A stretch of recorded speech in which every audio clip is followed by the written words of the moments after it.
30 years of marriage is so incredible, Deborah. You and Al Roker are in the same industry. How hard is that? You know, typically it is not a big deal because Al is in the weather area and I do interviews and big news stories. But there was one time when Whitney Houston passed away. Okay. And we were all scrambling for interviews of people who had known her and who had been, you know, she had been influential in her life.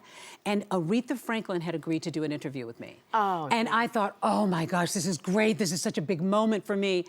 And Aretha was very mercurial. I don't know if you remember that or not, but Aretha would change her mind at the drop of a hat. So somehow, a day or two later, Aretha wasn't returning my calls. Al had interviewed Aretha before, and she really liked him. Aretha likes men, or liked men. So Aretha somehow decided, I want to talk to Al Roker about this. So next thing I knew, Al, who had not even requested the interview, said, I'm doing an interview with Aretha Franklin. I said, are you kidding me? And he said, well, they presented it. I said, well, you better say no. You better say no. And the kids were like, Daddy, why are you ruining Mommy's career?